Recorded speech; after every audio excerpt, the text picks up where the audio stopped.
علی حق پر ہے کہ معاویہ حق پر ہے. کس کو حق پہنچتا ہے کہ نبی کے صحابہ کرام کے حق اپنا حق ہونے کا فیصلہ کرے. وہ صحابہ جن کے بارے میں نبی نے اتنی عظیم بات بیان فرمائی کہ تمہارا سونا اور ان کا جو، اور تمہارا سونا پہاڑ کے برابر اور ان کا جو مٹھی کے برابر تب بھی برابر نہیں ہو سکتا. ان کے بارے میں اسی باتیں کرتے ہو میرے بھائی. آج کل بڑی انحرافات ہیں. یہ تو ہم نے ایک دو پہلو پر گفتگو کی ہے جو وقت کا سب سے خطرناک فتنہ ہے، خارجیت کا اور رافضیت کا. خارجیت کا، رافضیت کا، انکار سنت کا، توہین صحابہ کرام کا. یہ ہے مسئلہ. اگر ہم نے صحابہ کرام کا راستہ چھوڑا، منہج سلف چھوڑا، منہج صحابہ چھوڑا تو پھر انجام یہ ہوگا. اس سے اندازہ لگا لو کہ منہج سلف کی کتنی اہمیت ہے، منہج سلف کی کتنی ضرورت ہے. کبھی بھی میرے بھائیوں، میں اپنے عزیزوں سے، نوجوانوں سے آخری 1 منٹ میں بات کرنا چاہتا ہوں. میرے ساتھیوں، میرے عزیزوں، آپ کے لیے ضروری ہے کہ آپ اپنا تعلق خالص سلفی نوجوان سلفی علماء کے ساتھ رکھو. میں یہاں یہ بھی کہنا چاہتا ہوں، اہل حدیث کہلانے والے بھی، سلفی کہلانے والے بھی بہت سارے سہولت کار ہیں، بہت سارے ضروریت کے راستے پر چلتے ہیں. یعنی اخوانیت اور مودودیت ایک طرف اور دوسری طرف سلفیت کے بیچ میں راستہ نکالنے کی کوشش کرتے ہیں. ذرا سمجھوتا، ذرا سا نرمی، ذرا سا سہولت کا معاملہ یہ کرنے کی کوشش کرتے ہیں. اس لیے خبردار رہنا ایسے لوگوں سے، ان لوگوں سے بھی چوکنا رہنا جو مودودی صاحب کی کتابوں کی تعریفیں کرتے ہیں. ان لوگوں سے بھی چوکنا رہنا جو مودودی صاحب کی کتابیں پڑھتے ہیں، پڑھاتے ہیں، پڑھانے کے لیے سلیبس میں شامل کرتے ہیں. ان لوگوں سے بھی آگاہ رہنا. تو باتیں تو بڑی اچھی اچھی کرتے ہیں لیکن نبی کے صحابہ خارجیت اور اسے ہی میرے توہین صحابہ اور ایسے ہی انکار سنت اور پورے طور پر خروج کے راستے پر چلنے والوں کی تعریفیں کر کے میرے بھائیوں کی شان بڑھاتے ہیں. ایسے لوگوں سے بھی چوکنا رہنے کی ضرورت ہے. ہر فتنے کا ایک ہی حل ہے، لوٹو صحابہ کی طرف، پلٹو صحابہ کرام کی طرف. جو راستہ صحابہ کا تھا اسی راستے پر چل کر کے دنیا کے ہر فطرے سے اپنے آپ کو بچا سکتے ہیں. ورنہ صبح شام فطرے آئیں گے اور آپ بھولنے رہیں گے. کوئی کچھ بنا دے گا، کوئی کچھ بنا دے گا، آپ سب کچھ رہیں گے. نبی کے صحابہ کے راستے کو چھوڑنے کی وجہ سے ویسا مسلمان نہیں رہیں گے جیسے مسلمانوں کے لیے جنت کی بشارت دی گئی ہے اور جنت سے آزادی کا تمغہ دیا گیا ہے. میرے بھائیوں، میرے بزرگوں، بات لمبی ہوئی اور بہت ساری باتیں نکلنے کی. میں اللہ سے دعا کرتا ہوں کہ اللہ تبارک و تعالی ہمیں وقت کے تمام فتنوں سے بچنے کے لیے صحابہ کرام کے راستے پر چلنے کی توفیق عطا فرمائے. منہج سلف کے بغیر ہم دنیا کے کسی فتنے سے نہیں بچ سکتے. اور یہ سلف کا راستہ ان سارے فتنوں سے پہلے ہے، انصاف سے پہلے ہے. نہ کوئی اخوانی، نہ کوئی مولودی، نہ کوئی منکر سنت، نہ کوئی خارجی، نہ کوئی صوفی، کوئی نہیں تھا. ان کا نام و نشان نہیں تھا. تب سے صحابہ کرام کا راستہ ہے.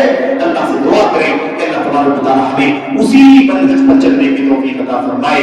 اللہ تعالی ہمیں کوئی برگلا نہ سکے، کوئی ہمیں بہکا نہ سکے، کوئی ہمیں دھوکہ نہ دے. اللہ تبارک و تعالی مجھ کو آپ کو علماء اہل حدیث سے کھڑے خالص پکے سنت اور سلفیت کے علماء سے وابستہ ہونے کی توفیق عطا فرمائے.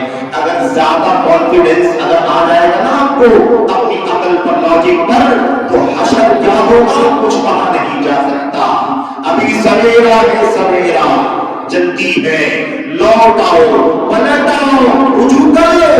اور ورنہ انجام یہ ہوگا جو نبی کے صحابہ کی توہین کرنے والوں کا انجام ہوتا ہے، منکر سنت کا انجام ہوتا ہے. اللہ تعالیٰ مجھ کو آپ کو سمجھنے کی اور عمل کرنے کی توفیق عطا فرمائے. آمین رب العالمین. صلی اللہ علیہ وسلم و بارک علی